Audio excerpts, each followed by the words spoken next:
recording.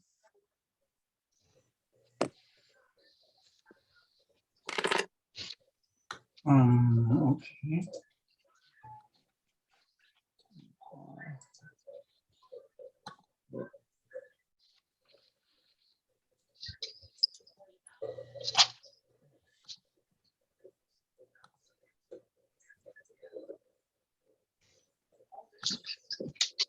I might have it down.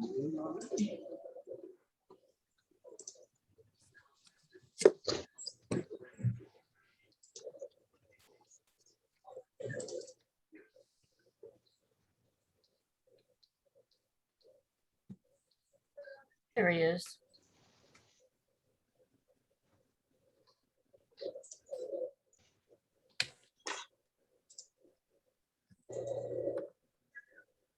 All right, let's go. Okay. I'll call a meeting to order today of the Water Demand Committee on October 7th, 2021. It's 2 p.m. thereabouts. So first, do we have any comments from the public on anything within the district's jurisdiction? Is there anybody there, Do Joelle? we want to start Roll with call. call Roll to call. order? Call to Roll order. call. And roll Roll call. call, right. Roll call first, please. Yeah, so committee member Roberson, Here. committee member Edwards, Here, and Chair Anderson. Here. All committee members are present. Ah. Turn up my volume. So at this time, we can open to the public to comment on any item from our jurisdiction. And please limit your comments to 3 minutes. Yes, so if you would like to make public comment on items on not on today's agenda, please raise your hand or push *9. Chair Anderson, I do not see anybody with their hands raised. Okay, so we have 2 action items.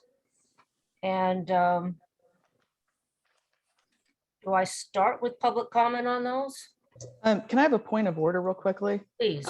You've got George Riley showing up, Yes. which is a quorum of the board. Right. So he needs to be shifted back out into the, Oh, good point. Is he on as a panelist versus an observer? He's moved over. Yeah. Okay. He's moved over now. There he is. Okay, Stephanie. And Chair Anderson, generally you'd ask for a presentation from staff, then questions from committee members, and then any public comment or questions. Okay, so, you know, we haven't had this meeting for a long time. I'm very rusty. So I would like to know if there's any additions from the staff. No? There are none. Thank you. Comments from members of the committee? Nope. Nope. Okay. Let us consider the first item then, action item. This is the adoption of the committee meeting minutes from June 3rd.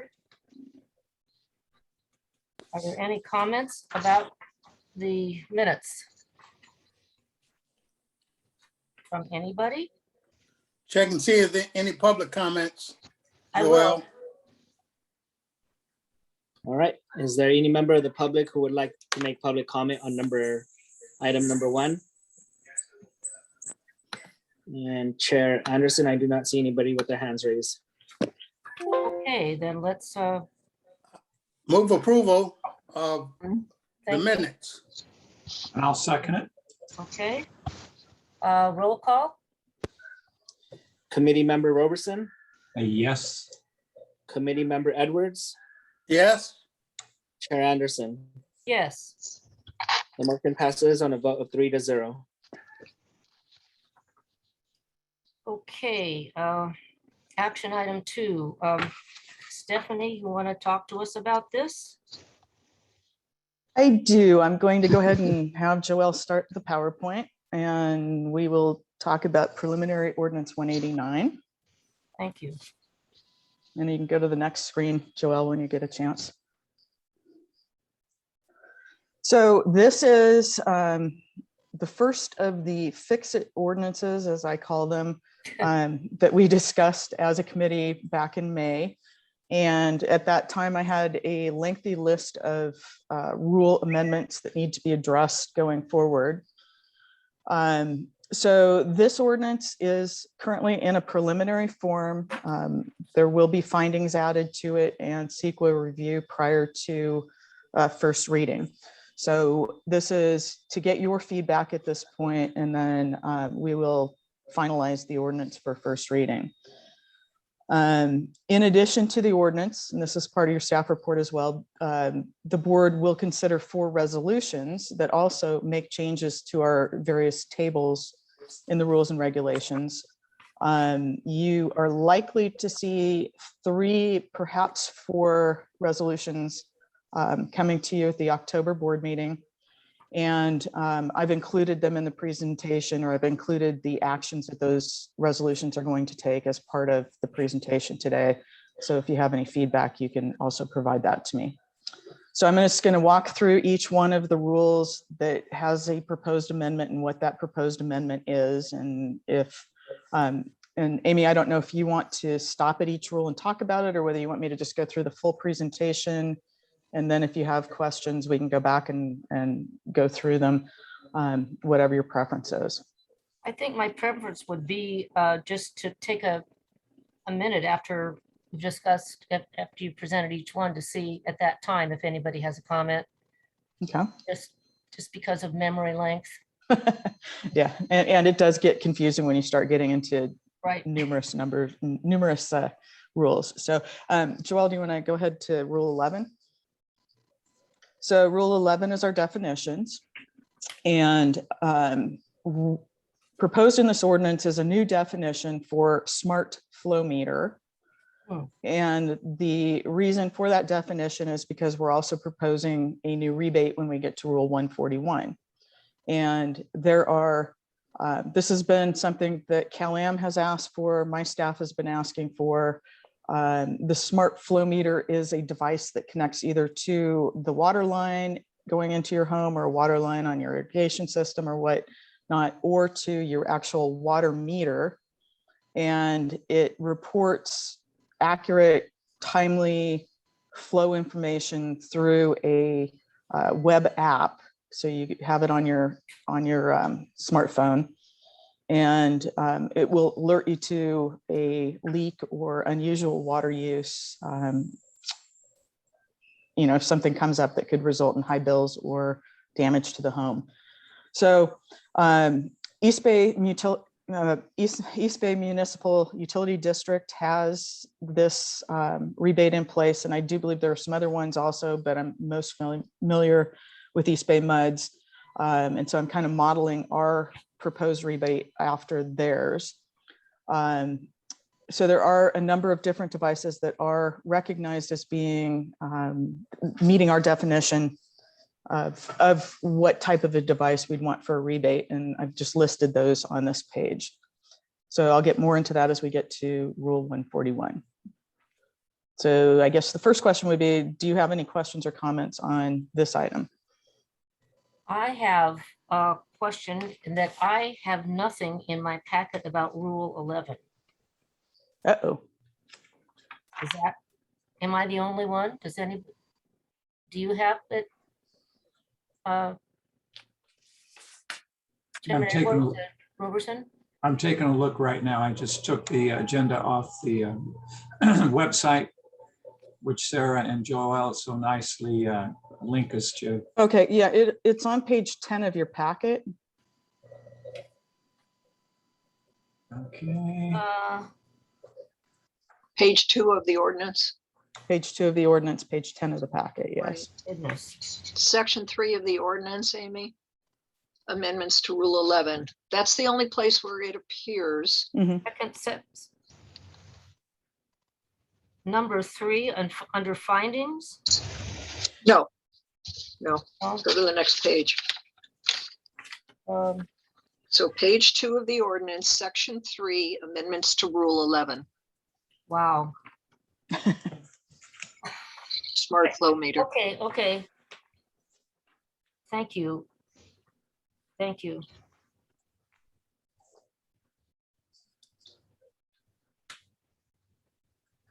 Got it. Yeah, and I should say that in my presentation, I'm not actually reading the proposed language. Yeah, I'm just trying to summarize what that is. So you do need to refer to the draft ordinance to see the actual language that's proposed. okay. And what is the cost of this flow meter? You know, that is a very good question. The proposed rebate is $200 per device. So I honestly, Alvin, I couldn't tell you that right now, but I will have that information before we go to first reading. I'm also waiting for information. I have some communication in with Patrick Pills at Cal-Am, so we're going to discuss it a little bit more before it actually comes to the board. So I will have more information for you. Okay, Recently, I had a tiny drip in the water meter, and it must have taken forever for it to finally start coming out of the water meter box, because obviously that drip went down into the ground until the ground was totally saturated. So I went and read the meter, and there is a digital readout on it right now. And it told me whether any water was being consumed. Mhm. All right. So would this smart flow meter be tied into that? So it would have told me, hey, you've got a leak here? Or Yes. how does it integrate with the current system? Yeah, it's similar to that type of thing. It is a device that connects to the meter and can sense the actual flow of water.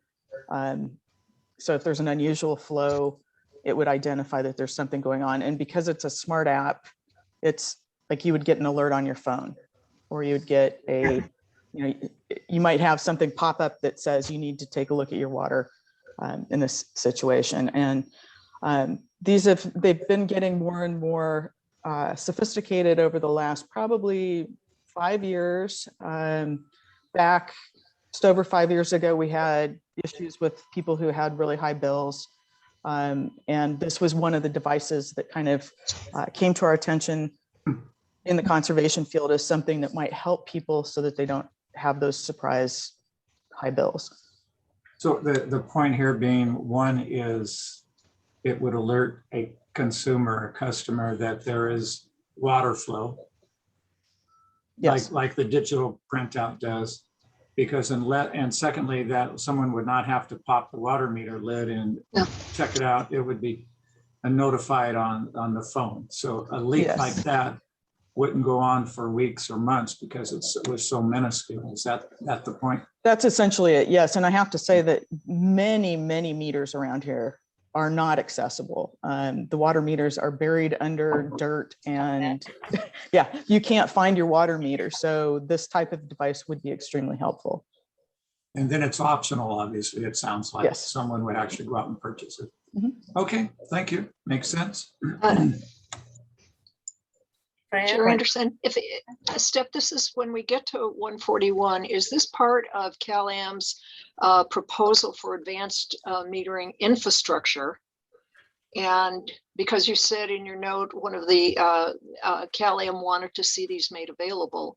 And then the other would be, of all of those manufacturers or suppliers that you listed, would they be compatible and acceptable to Cal-Am for the program that they're going to institute once it's approved by the PUC? Yeah, and to answer that question, I do not think this is part of their proposed plan. I know that they've talked about doing pilot programs with the flume system. No, this was actually something that was brought up at the staff level. It's, like I said, it's something that we've been considering for several years. It just hasn't gotten to ordinance form at this point. And so I don't know, I think Catherine's on, she may or may not know the answer to that question about their proposal, but I think this is entirely separate. And not all of these devices attached to the water meter. Some of these devices can be attached to actual water lines as they go into your home or into your irrigation system. I have a question of just the language in here about this. It says the rebate can cover up to 2 years of prepaid service. What does that mean? So in order to do a smart application for your phone and that kind of thing, sometimes you have to subscribe to the service. And so there may be a cost associated with getting the app data, and that if it's less than $200 all total, then you would be able to include that as part of the rebate. Thank you.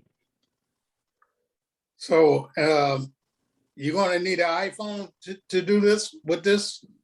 Is that what you're saying? I believe you'd either have to have an iPhone or an Android device. Okay. Can't go to your computer. I don't believe it's available on the computer, although I don't know for sure. So, yeah.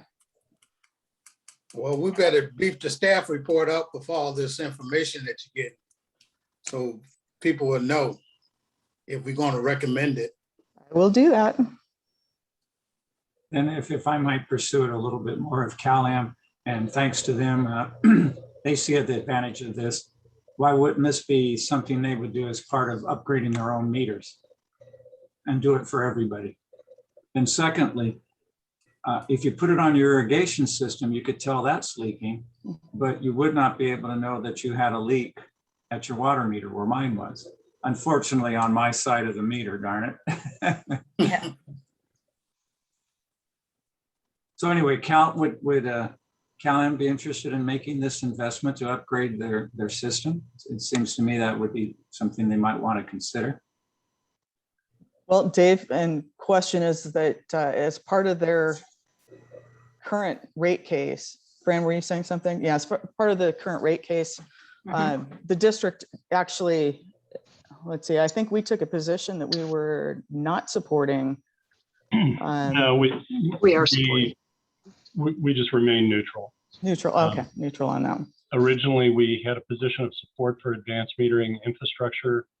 I think when Director Evans was still here, she encouraged the board to take no position due to some health concerns of, similar to what PG&E and other electric utilities went through with smart meters. So I just wear foil on my hat. I would say there are settlements in the general rate case that do support it, and it has been on the Public Utilities Commission radar to see more implementation of this for water efficiency purposes. So, but it would not be implemented system-wide within any probably near-term installation. CalAm has requested it for Monterey and I believe Ventura, those two areas, because that's where they had pilot programs to test out their equipment. Right. And however, I think the devices we're talking about here are more real-time accessible to the customer. Although I think the Flume was part of what they have trialed before. Their system would be real-time at least within an hour with regular updates. And that's why I'm concerned that what we're proposing is not at cross purposes, because offering a rebate program for something that would not be compatible, assuming that their proposal is accepted, is not in the best interest of the ratepayers. So. And that's why I'm having discussions with Patrick about it. So, yeah. I'm not moving forward until CalAm's on board. It is something that they've asked for in the past. So, yeah. Okay, thank you. Any additional questions? Am I correct in hearing that we're not quite, the district board is not quite ready to make this recommendation? Is that what I just heard from the discussion? Well, no, I'm not ready to finalize the proposal in the ordinance at this point. I'm still talking with Patrick Pills from CalAm to see how it is compatible and what kind of a program we'd want to have. So I'm just getting the foundation in place right now with this preliminary ordinance. Mhm. You probably will not have the ordinance for first reading until the November board meeting. So between now and then, I hope to iron out all these details.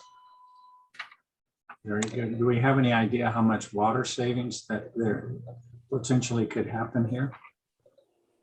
I think it would vary, and depending on, obviously, if you can catch the big leaks before before very long, then obviously it'll save a lot more water. But as far as quantifying that, I don't know that this is something we can quantify savings. From a customer's viewpoint, if they left their irrigation system on, they would be notified of that before they left it on all night. So there's a lot of advantages to a customer, I think. Yeah. I've had plenty of those leaks. I would have liked to have known. All right, so Joelle, do we want to go back to? Then you can go ahead and move to the next one. Oops. Up one more page. Sorry, there's a bit of a delay, so let me try to go back. Escape this. Yeah, it's the second page of Rule 11.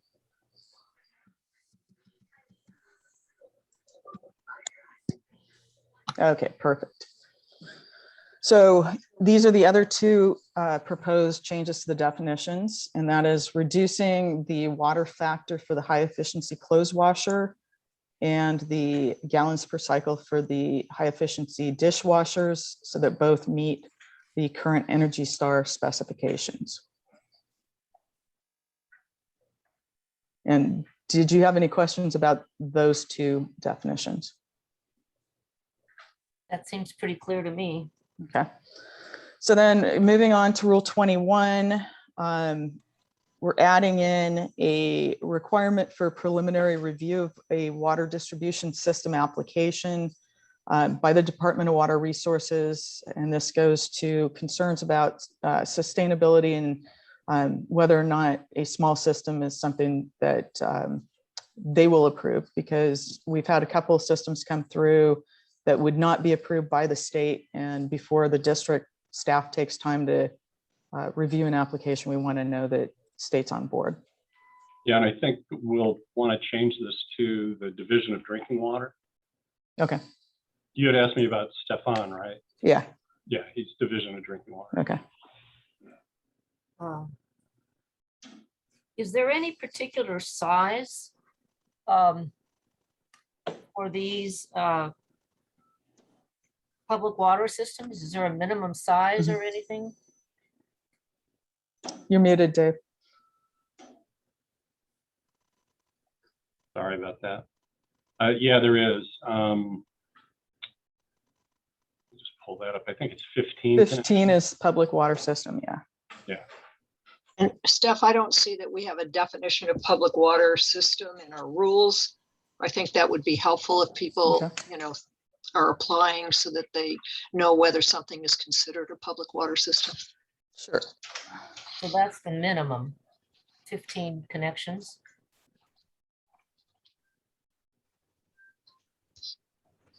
Yeah, I think Yeah. it's up to 15. Let me just pull that up.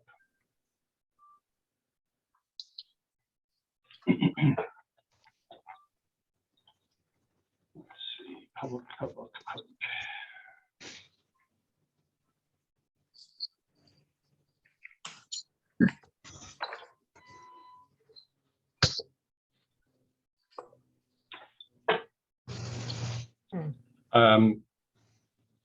Yeah, so it's less than 15 connections. So 15 connections is the starting point. And it's actually 15 or more service connections or regularly serves at least 25 individuals daily, at least 60 days out of the year. So that would include, business locations with transient people, working, so forth. That's the minimum. That's the minimum. to call it a public water system. Correct. Thank you. And if they remain small, sometimes they're still regulated by the county public health instead of the state. So for example, I think Ryan Ranch is regulated by the county, whereas Bishop was regulated by the state Division of Drinking Water. Thank you.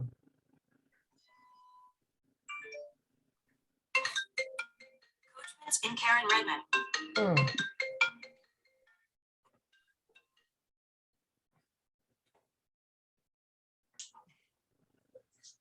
Okay, excuse me, I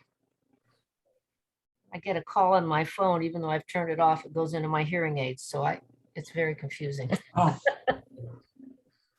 Okay, So Joelle, let's go back to and go to Rule 23. okay.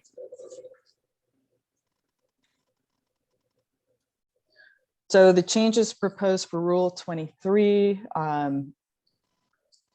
clarifying when a separate water meter is required for a change of use. So that's just adding some language about a bathroom as being basically the point in which you need to have a separate meter versus sharing a meter with others. The second change is clarifying sub-metering during a moratorium on new connections and when consumption information is to be reported to the district. And this is looking at this rule, just we had originally said that annually at the conclusion of a water year, people who have these sub-meters would have to report to the district. That really is not reasonable. And so when we go to water rationing would be when we'd really want to have access to that information. The third change was adding permanent sub-metering with the rationing reporting requirement for multifamily and common interest developments. If you recall, last summer, we had a variance request for master metering apartments. We've had several of these cases over the years, especially as you get into larger projects, that the requirement for individual CalAm meters where they're placed in a sidewalk, because essentially that's where CalAm places their meters, creates somewhat of a safety issue and also creates infrastructure problems with multiple water lines having to be plumbed in. So this was mentioned when the board approved the last variance, July of 2020. And so this includes that language that would allow sub-metering. Sub-meters today do the same kind of thing where again, you can get printouts online. The apartment management bills the tenants for their water use, which is the whole point of having the individual meters, is so that people can be responsible for their own use. And then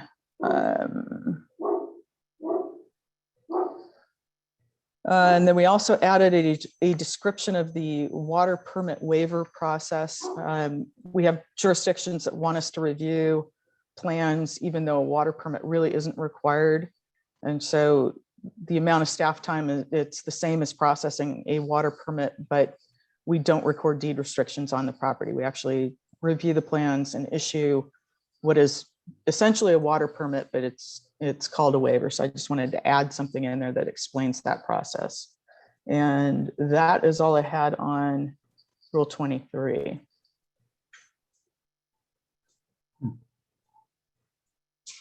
Being a retired elementary school teacher, I'm frankly confused. Can you give me a real world example of how this works? How which works? Well, the sub-metering, when you decide, it sounds like it would be new construction. I would doubt that. It would be new construction, yes. New construction. So going in, someone's going to build a 10-unit project or apartment. They could apply for 10 water meters, or they could apply for one. Right now, they would be required to put in 10 water meters, All right, but CalAm water meters. Yes. So this would enable, so the 10 CalAm water meters would be installed on a sidewalk. This would allow those 10 water meters to actually be installed in a mechanical building or a mechanical room in the apartment complex, where each one of those units comes down and has a separate meter that is read most likely by a computer, but also it could be by a person. And that information can be conveyed to the tenants. So rather than having large water meters, they're inline water meters, so they're smaller water meters. And it just, I mean, mostly, David, I don't know if you can help me with this one, but examples that we've had are some of these affordable housing projects, downtown Monterey, Osea Plaza, the Meals on Wheels, the housing that's next door to Meals on Wheels in Pacific Grove, the City of Monterey's project on Van Buren Street. I know That's there's what I was going to highlight. Yeah. Yeah, so there were other examples, but yeah, it reduces the cost for one thing, but it also provides, you know, like I said, instead of having this massive meter bank for each one and having to run separate lines, it just makes it easier. So the water would come to the edge of the property, and then it would go to the mechanical building or whatever, and then there would be 10 separate water meters, and the water lines would radiate from that building. Is that right? There would be a water meter on each line that goes into an apartment. Right. Then why would you call it sub-metering? See, and that maybe that's my ignorance, because if you sub-meter, I was thinking, for example, if I put an ADU in my house, I have my water, then I just tie in another meter inside my house. To me, that's sub-metering. Yeah, and that's essentially what it is, because you've got the CalAm meters at the street, and then it comes in and then it goes through these sub meters, which is the same thing as an ADU. Yeah, okay. So in that case, each unit still does have their meter. Yeah, each unit is separately metered. It's a different setup than what we currently would require. Okay, got it. And has there ever been one big meter for the whole 10 units, and then you just prorate it on someone's rent? Because I imagine that's a model as well. Yeah, and there are examples, and I honestly, I've seen out there ways that they do this, and I believe there's actually legislation that says you can't upcharge somebody. You have to charge for what the actual consumption is. Yeah, got it. Okay. So this is the way that they would break down their water bill. Good. Thank you for the explanation. Very clear. I appreciate that. So are we ready to move on?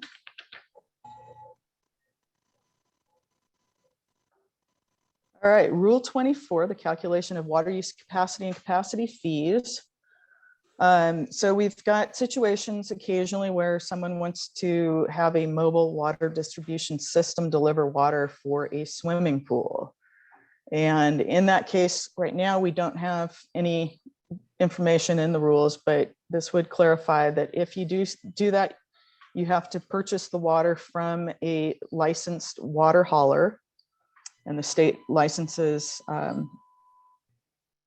people with water trucks so that it can truck potable water.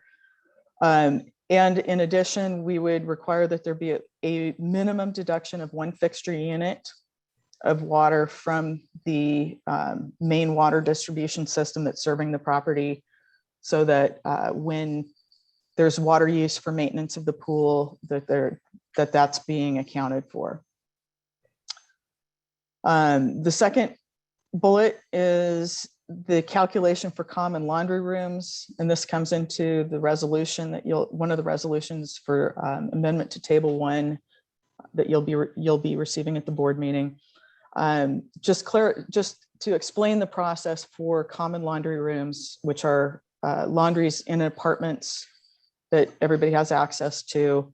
The calculation is that each apartment that has access is considered to having to have a laundry for its use. So we debit or count that capacity as part of the capacity for the apartments. The third bullet point is the calculation of water use capacity for tenant improvements. This has been a little bit, the way it's written right now is a little confusing. And so we're trying to just clarify that a tenant improvement is essentially a small space in a larger area, and what area is being calculated for water use capacity. And then another one of the resolutions is amending table 2, which is the non-residential water use factors, and updating our RV factor to match the hotel room factor. We updated the hotel room factor a year and a half ago, and just didn't notice that the RV factor should also have been updated, as they're essentially the same type of factor. And those are the proposals for 24. Yeah.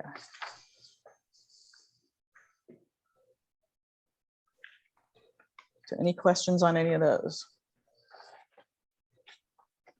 I'm just curious on the first one. Can we go back to that slide, please? Which had the 4 recommendations. Yeah. And is that something that's going to require district staff to oversee? And what's the opportunity cost? Are there a lot of people building swimming pools and bringing water from outside to fill them up? No, so we already deal with this. Mm-hmm. It's just that it's not spelled out in our rules. We get maybe one application every couple of years for somebody who wants to put in a swimming pool, and because they don't have water available through Malpaso or through credit on site, the only way to put in a swimming pool is to do something like this, which is hauling in the water. And so we go through this process anyway. The 2 things that we want to make sure we have is this water hauler's license, because what that does is provide us with the source of supply for the trucked water. So it's not coming from within the district. It has to be coming from outside the district, and from a source that's not going, that's not in a place where that removal of water is going to have an impact on that area. And then the deduction, as you know, a pool, water evaporates. You've got filter systems that backflush and do whatnot. So there's some water use that would not be replaced by trucked in water. And so that would account for that capacity. And the second one simply says you've got a common laundry room, but we're going to assume that all 10 tenants have a washer Access. and have access, and it would be the same as if they had one in their unit. Yes, exactly. Okay. And I don't understand number 3. So number 3 is just like I said, it's clarifying that a tenant improvement, so when we're looking at tenant improvements, we're looking at the type of use within that lease area. And because it's non-residential, it's 99% of the time it's based on square footage. And so this is just providing us with a little more clarity about what area we're calculating that square footage for a tenant improvement. So gross square footage, for example, and I guess just to explain that a little further, the current language is entire square footage. I've changed it to gross square footage. When you're looking at tenant improvements and you have a tenant, then if you're looking at the total square footage, they often include some of the common area as part of the leasable space. And then, so this is just clarifying it. We're looking at what's in that particular business's space, not any common area. Okay. And with a tenant improvement, let's say what would be an example of a tenant improvement that didn't include a water fixture? Is that where we're looking at non-water fixture improvements? Because wouldn't they require something else? So for example, say Del Monte Center, that somebody wanted to expand from one tenant space to take down a wall and put in and make 2 tenant spaces into one, Mhm.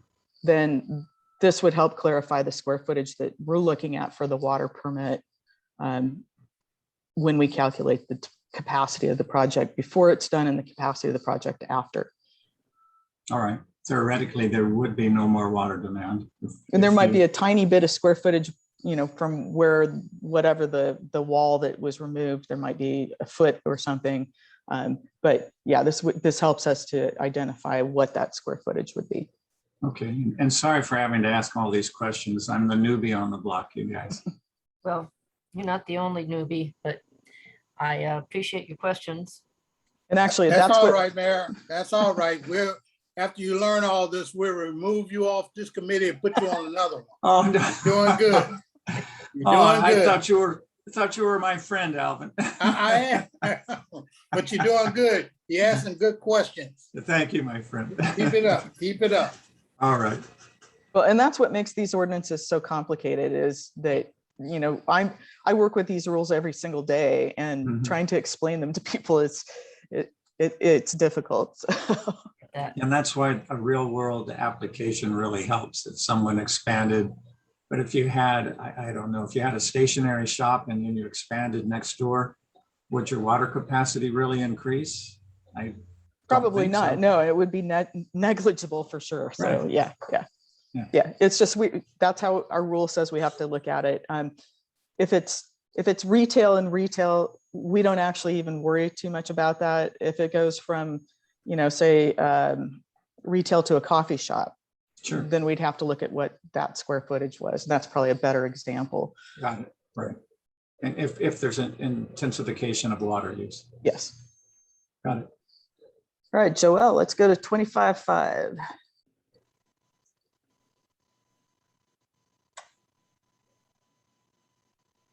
Okay, this is just a very simple one.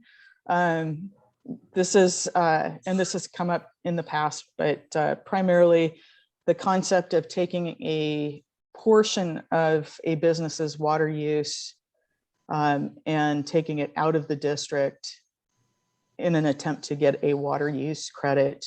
Mhm. I just want to clarify that you do not get a credit for doing that. And that primarily relates to examples would be a hotel who has laundry and says, I'm going to take it out of the district to be laundered and I want credit for that.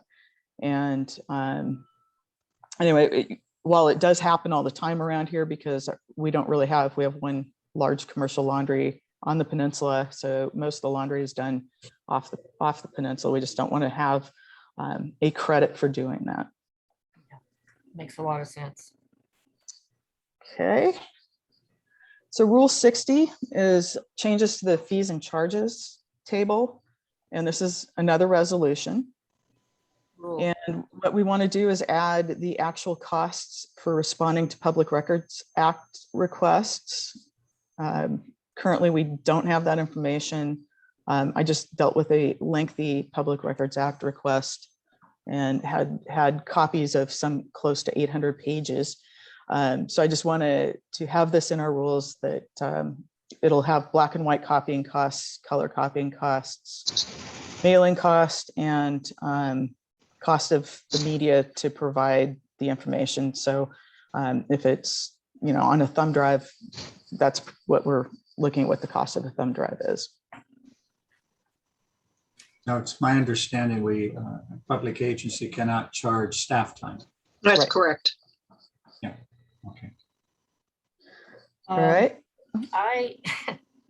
Here I am again. I have going from Rule 25.5 to Rule 91.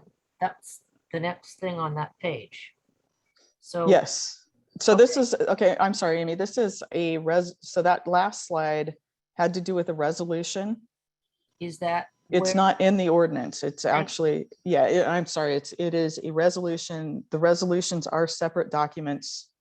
And I mentioned them as part of the staff report, so I'm covering them as part of this presentation. Okay. And they are later on in our, You'll be seeing those directly as part of your board packet. Okay. Yeah, I was wondering where it was talking. Sorry. about 60. Yeah, I that thought, wait a minute, where definitely. is that? I knew I didn't see it. Okay, thank you. All right, so the next one is Rule 91, the short-term variance. Mhm.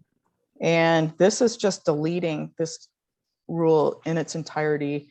And the rule was adopted and amended by ordinances 5 and 6 back in 1981, very much prior to our existing permit process. And it was referenced as part of the permit process from the early days of the district, but it's obsolete, makes no sense in this day and age, and should have been deleted long ago. So, Okay. oops.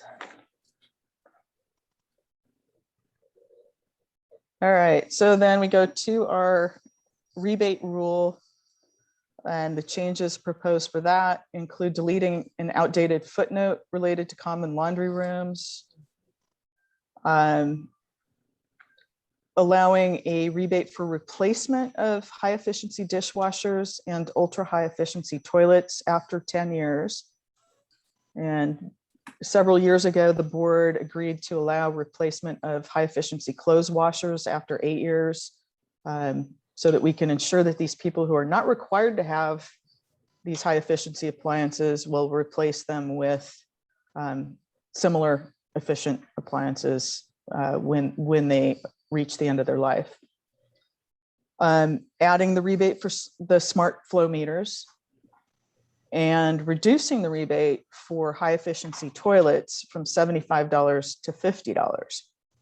And the last one is just a staff recommendation. High efficiency toilets are the only toilets you can buy in the state of California. So anytime a toilet has to be replaced, that's not a required replacement, they have to put in a high efficiency toilet. So it was just my recommendation that we lower that rebate slightly. And I can answer any questions. I have a question. I'm just curious about this. We've had our high efficiency toilets for like 20 something years. Of course, they're not as efficient as today's. Do these supposedly need to be replaced after 10 years? No, hopefully not. So if yours are 20 years old, then you probably have the 1.6 gallon toilets. Yeah. Yeah. And so in the state of California, if your 1.6 gallon toilet broke, Yeah. then the only thing you could replace it with would be a 1.28 high efficiency toilet. Just, okay, thank you. The idea behind the rebate, obviously, back in the day was to encourage people to replace old toilets. Yeah. And since they have no choice anymore, one could argue, do you still need a rebate? On the other hand, it's my experience that of all the things you presented, reducing the rebate by $25 is going to get the most public attention.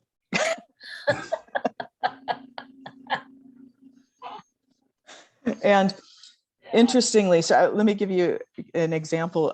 So I processed the rebates at the end of the month. And so this month, I think we had something in the neighborhood of 10 rebates for high efficiency toilets. And so I went back through all of those, and there were several people who had sold the property or bought the property and applied for a rebate for the high efficiency toilet.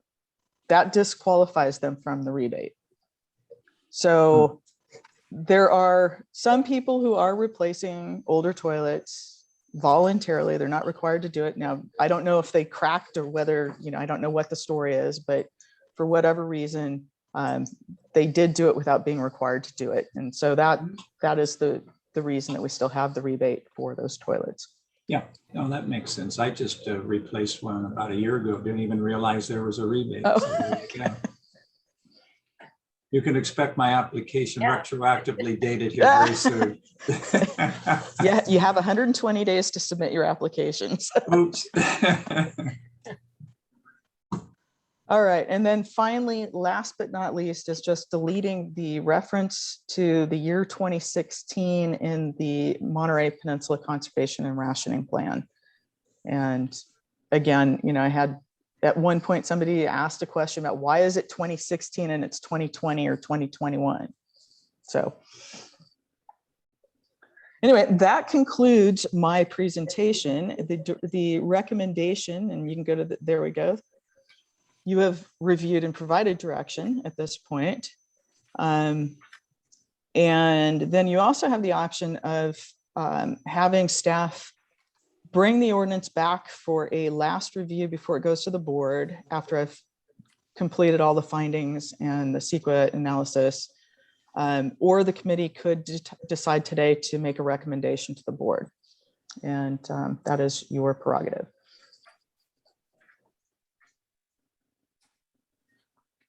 So I conclude.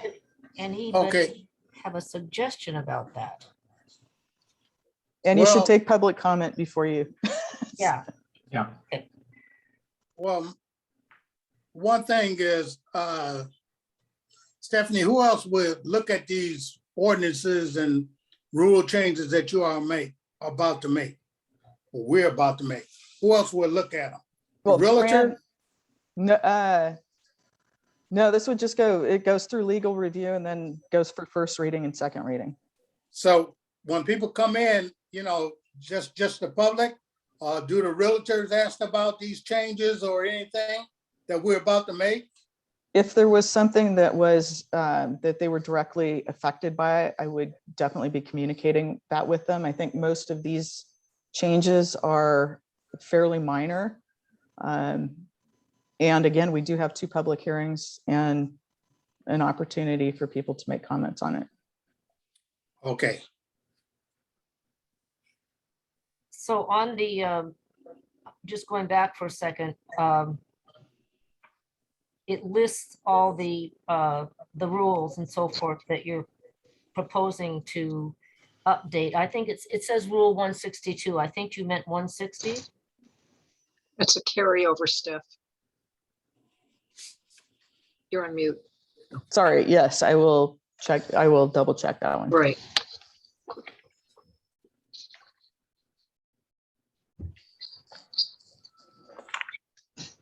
And this cover all those ordinances, I think 5 or 6 months back, you gave us that you were going to change.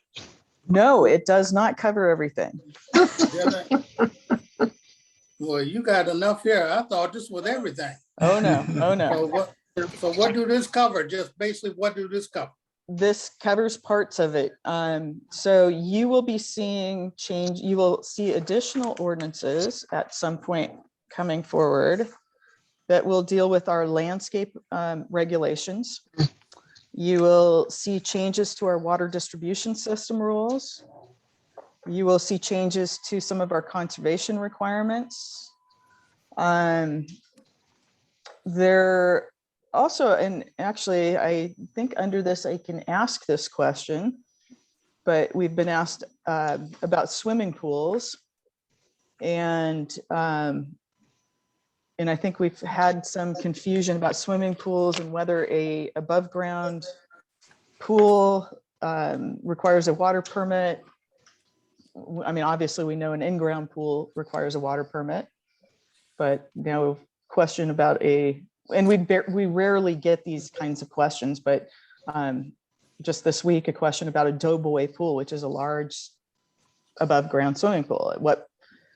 What triggers the requirement for a water permit for a swimming pool? And I So thought we answered something in here about swimming pools. We did, but we were talking about trucking water holes. in. In Yes. ground, right?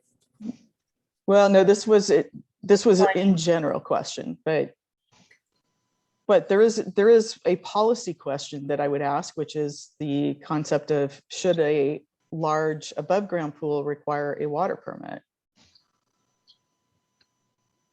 And that would be based upon the capacity of the pool, wouldn't it?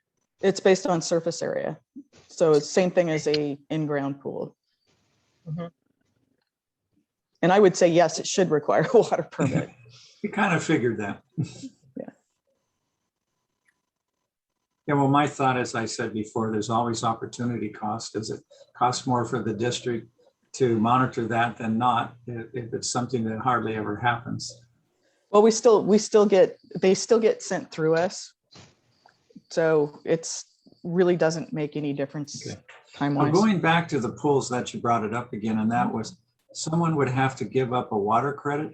Is that what you said? If it were trucked in, yes, they'd have to have Trucked in. one unit. Yes. So what that means is they would have to remove a spigot or a laundry, a shower, a sink. What would they have to do? Right now, most people would opt to put in a high efficiency clothes washer, and that would cover it. Okay, they wouldn't lose, a supply valve to No, anything.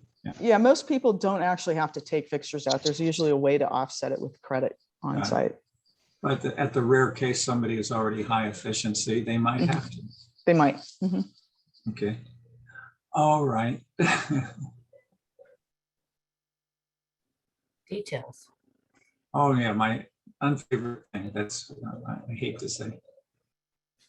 So I'm glad we have such expertise here to help me through it. Yeah. So where are we? I got lost. Do we need, if We're- we need public comment if the committee members have finished with their comments or questions? Mhm. Yep. Okay. I don't have any more. Chair Edwards? Nope. Okay, Go to the public. to the public. Public comment? All right, as a reminder, if you would like to make public comment on this matter, please raise your hand. And if you're calling in, push *9.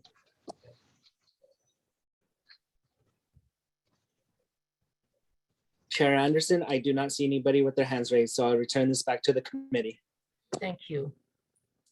The question was, do we need to see this again in more detailed ordinance form, or I'm fine. It can go straight to the board when you're ready. I don't personally need to see it again, but I certainly respect my colleagues if they want to. But I say, Well, let's see. I agree with you. I say, let's get it to the board. Okay, Yeah, I think if it's presented in such a way that there's a little bit more fill-in, a little bit more what's related to what, it'll be easier to follow and put it in its place, each one of the suggestions. So I agree, if that's done. And I also, if this not going to be on October, if it's going to be November, it give you a time to shop it around to, to the cities, to the realtors, say, we're about to make some changes. Any comments? So we can get that out of the way, because I hate to get it in November. So, I like the first reading to be in November, the second in December, and you start the new year off with them in line. So that's my comments on it. yeah, and I agree with you, Alvin. You've been through this process before too, and the public may have some questions, especially when it comes to money. That's right. Yeah. And you changing things. Yes, yeah, good point.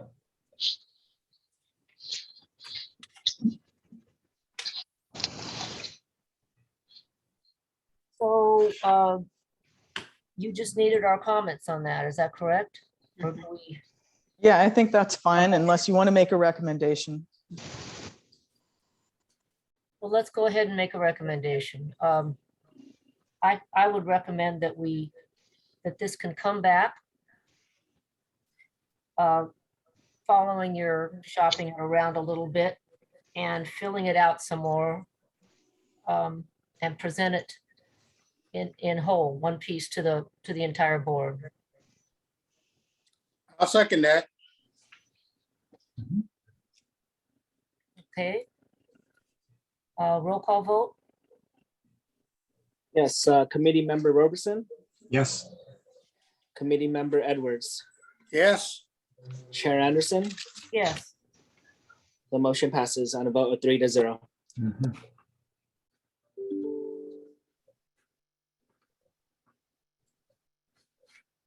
Okay.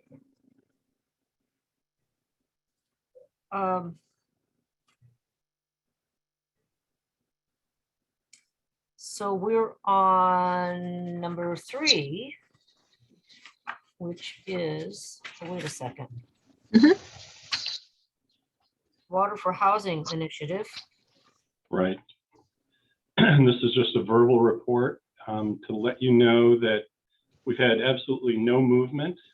And I know that the Monterey city manager has had separate conversations with Senator Laird's staff, as well as earlier with state staff, because we did a formal application for this purpose. We will be doing a follow-up letter to the State Water Board attorney to determine if they intend to act on our formal application.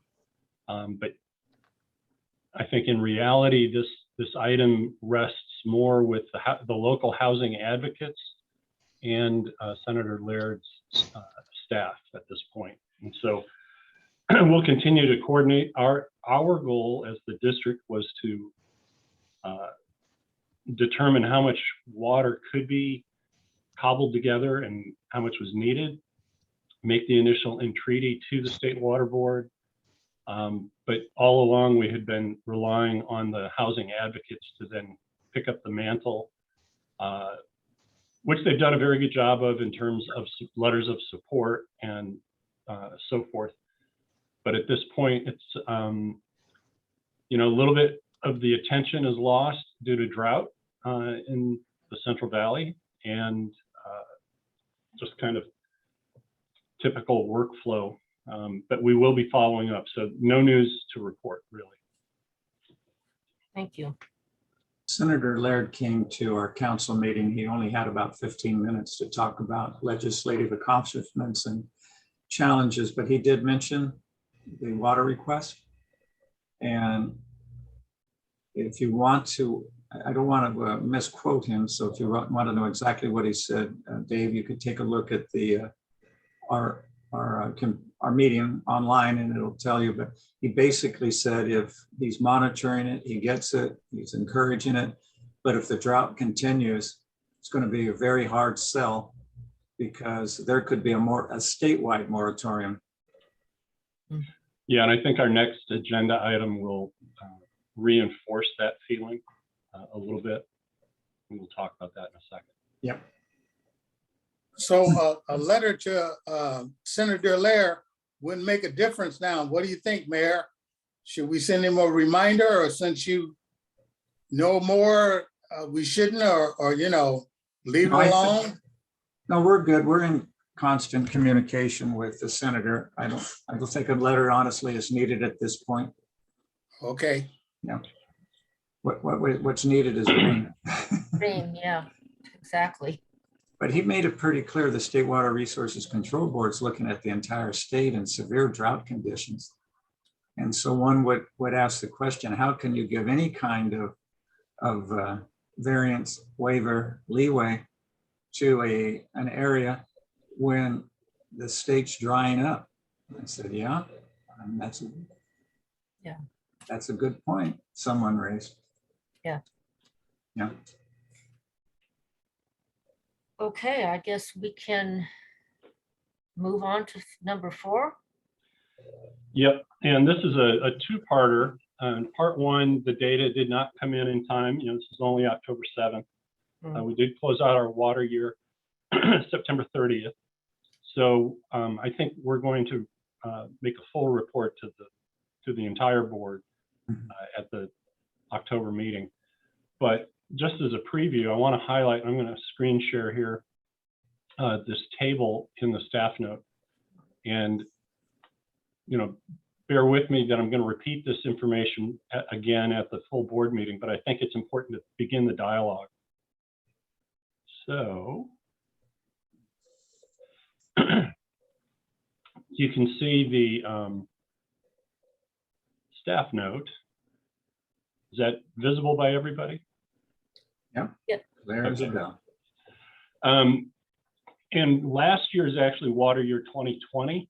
The water year that just closed on September 30th, I'll probably include in here. So you'll see 4 columns of numbers instead of 3.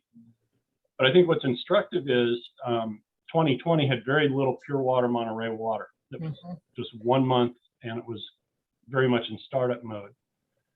So there was a heavy reliance on the river. The Seaside Basin had not yet gone to its last step down, and there was some carryover credit available from non-CalAm pumpers. So CalAm was able to pull a little bit more water out of the Seaside Basin than their absolute limit. Sand City desal, we've talked about kind of the fits and starts of that project, but it did 195 acre feet. So I've moved the math around a little bit, where you take those water supply assets and add them together, and then compare that to our total customer demand. And I know at water supply planning on Monday, there was a member of the public who took issue with the term demand, saying it should be use. We disagree. We all know that if you wanted to, when you open your faucet, water comes out. If you wanted to use more of it, you could use more of it. So I think what he was referring to is there's demands for new meters currently under the moratorium. But for existing connections, if you demanded more water, you would get more water. It would come out of the shower or the tap. So customer demand in 2020 was 9,680 acre feet, which means the rest of it had to be made up from, in this case, it was made up from ASR. The problem we have with ASR is it's a project designed over the long term and many hydrologic cycles.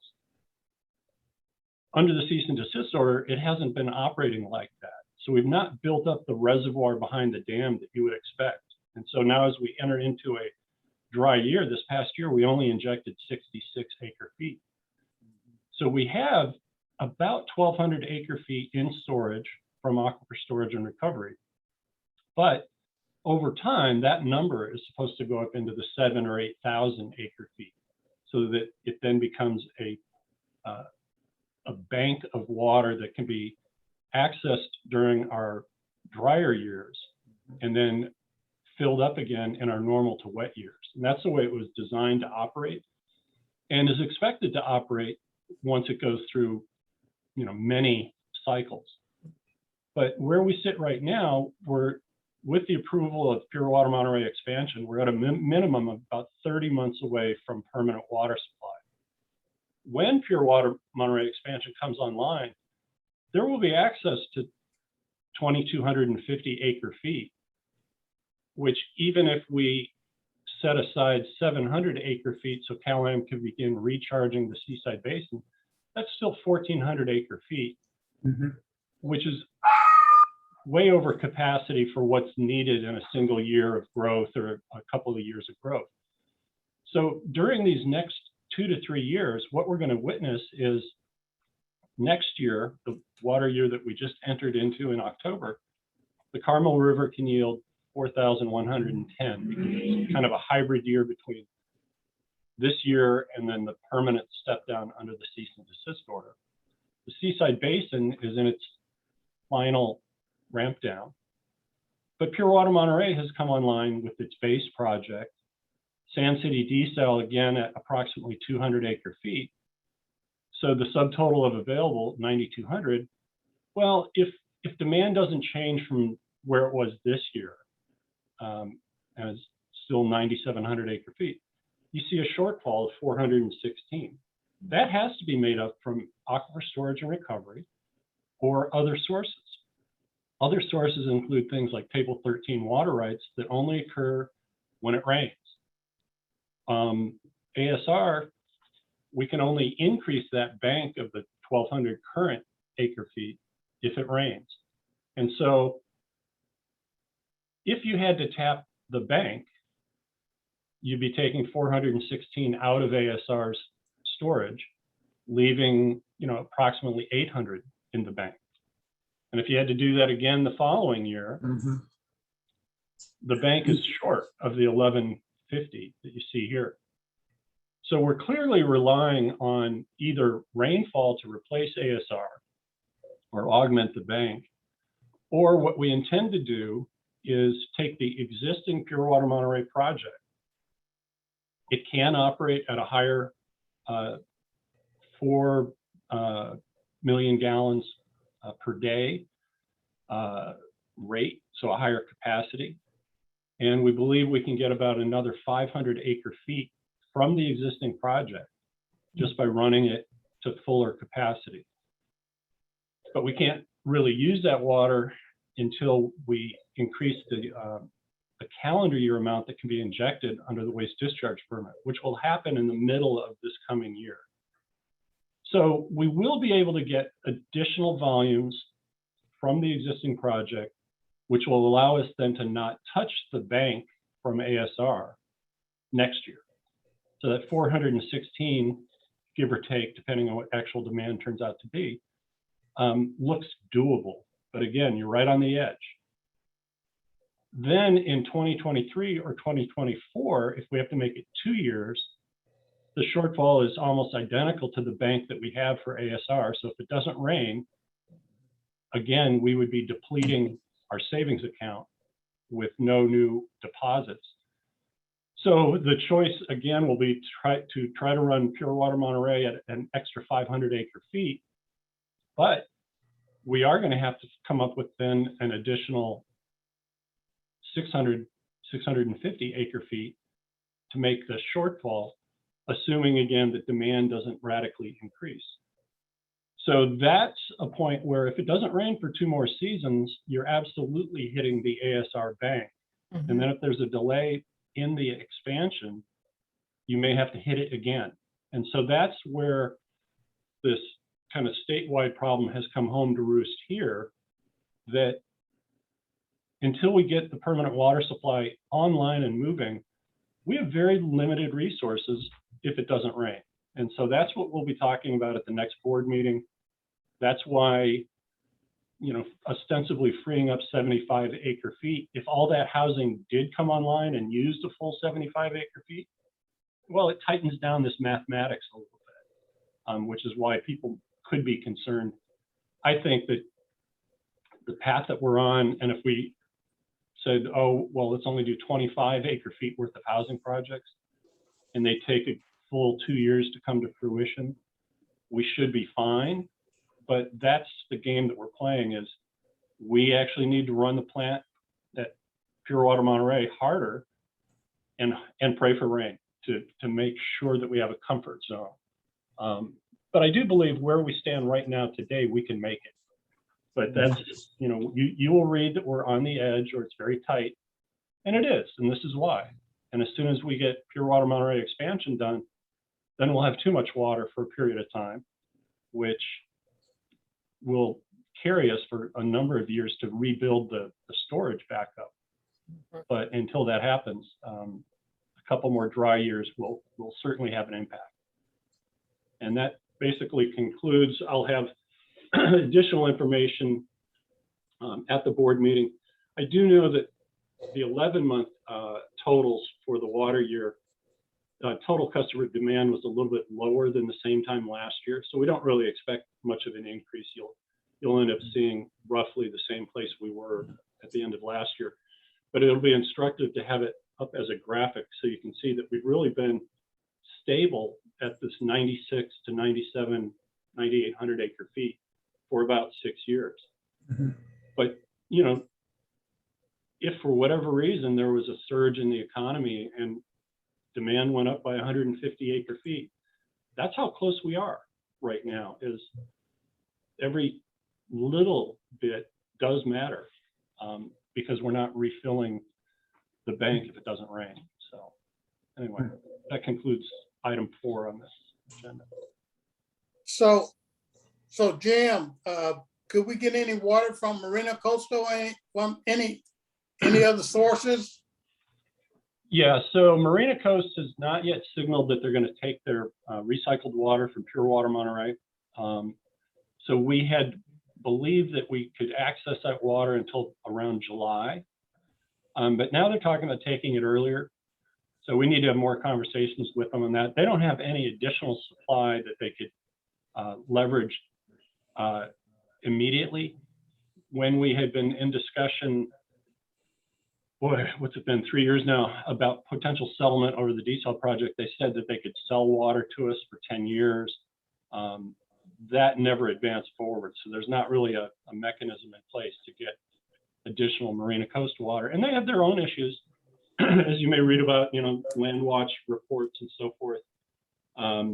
They have tapped the deep aquifer that does not replenish itself quickly. There's contention that their rights that were granted to them from FORA or from the Army is paper water, not actual water.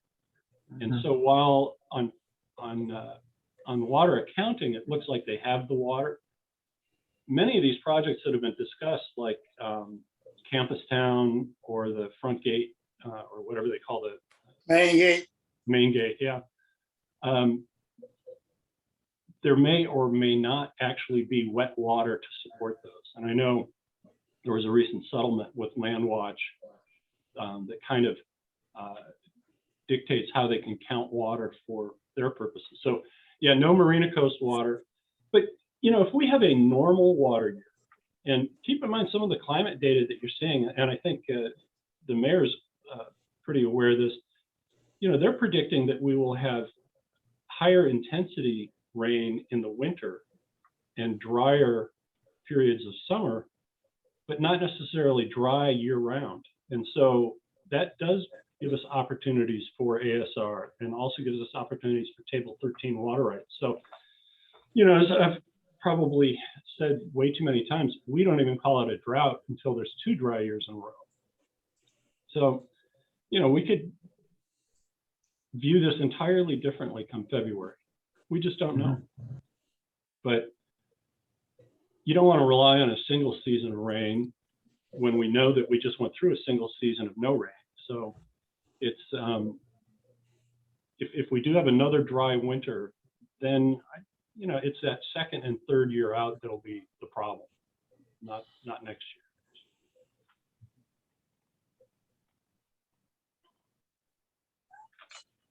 Oh.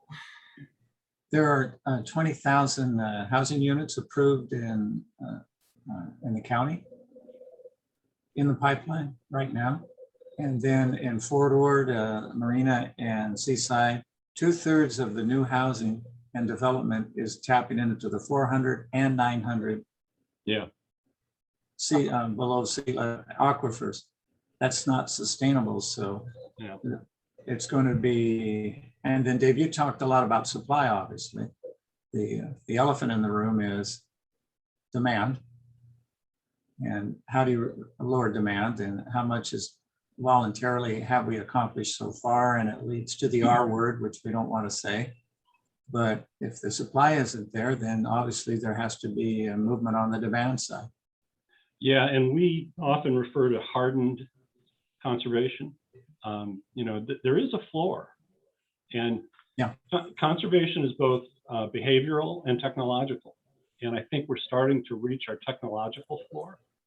The reason we've done so well in the last 6 years, my belief is people have gravitated to replacing low efficiency appliances with higher efficiency appliances. And the washing machine itself, when you go from 40 gallons per load to 16 or even 9, that's a significant impact. But you will see the data where we're trailing, we're starting to flatten out. And so behaviorally, we can get a little bit more, if everybody pulled together and didn't wash cars and so forth. But there's more potential elsewhere in our region than there is on the peninsula, just because that woman right there has been doing this to people for 30 years. Steph. That was good timing. Dave, do you know offhand how much pure water Monterey is costing per acre foot to produce? Yeah, it's about 2,800. 2808 is what we bill Cal-Am currently. Okay, good to know. 2808. Okay, I'm thinking that it's going to be really important for our hospitality industry and our commercial partners to have this information too, and because we're gonna all have to deal with this together if we don't get adequate rain. Yeah. Yep.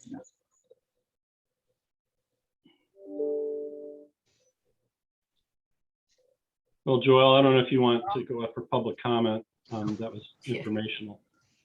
All right, sounds good. So if you have a public comment for either items number 3 or 4 on today's agenda, please raise your hand or push *9. And Chair Anderson, I do not see anybody with their hands raised. Thank you. I guess we can, let's see, we have. Yeah, so item 5. Yeah, Director item Anderson. 5. So I know that Director Edwards wants more ordinances. So here's just a highlight. This was discussed at water supply planning on Monday. Because it has an impact on 2 triggers in our conservation and rationing plan, we just wanted to bring it to your attention. So the way that our triggers work is moving from kind of voluntary conservation under stage 1 of our program, which we are always in, and that's, you know, attention to water waste and so forth. Stage 2 is increased enforcement of water waste with fines and penalties and letters to folks. And it gets triggered if the current production on a 12-year rolling average is, for the most recent 12 months, is greater than what had been estimated as the 12-month water budget. And then going to stage 3, which are conservation rates or penalty rates, basically economic rationing. It's if you exceed 105% with that 12-month rolling average of what the predicted annual water supply budget was. And so the rules that kick us into these higher stages of conservation spin off of what's in Rule 160. And so when John Lear made his presentation to the board at the last meeting, he said these tables need to be updated because now we have water from Pure Water Monterey, Sand City. It's not just the river and the Seaside Basin. And so particular attention needs to be spent on the fixes we do to Rule 160, and there will be an ordinance for that because it triggers the conservation plan, which is, you know, the purview of this water demand committee. So this is just to bring it to your attention informationally. And when that ordinance comes, you'll know what that impact is. So this action item, item 3,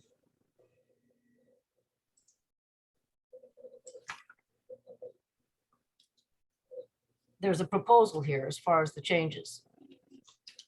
Right, but she's not going to end up writing any of the Rule 160 changes. John Lear will be doing that, and we'll be bringing those back. So you'll get, you'll get a separate ordinance. And we're planning on that to be in November too, right? Yeah, I think so. I need to talk to John. I don't think we can get it done by October, but November is going to be a big month, so y'all better get clicking. Yeah. So lots of ordinances. Satellite. Make sure you run it through everybody so we can just approve. Yep. Okay. Well, that's a pretty clear proposal. Makes sense. Yeah. Okay, are there any other issues? No, there's no hands up either, so. Okay. So I believe we can adjourn the meeting. Okay, thank you, everybody. Thank you, Chair. Lots of details. Yeah, thanks for the great staff work, you guys. I appreciate it. Yeah. Thank you. I think half of us are on a call. It begins in about half an hour, so we'll see you all again. Oh, yeah, there you go. All right, Amy, I sent you the information for that. Look at your Pardon? email. Oh, okay. Thank you. All right, Bye-bye. all right.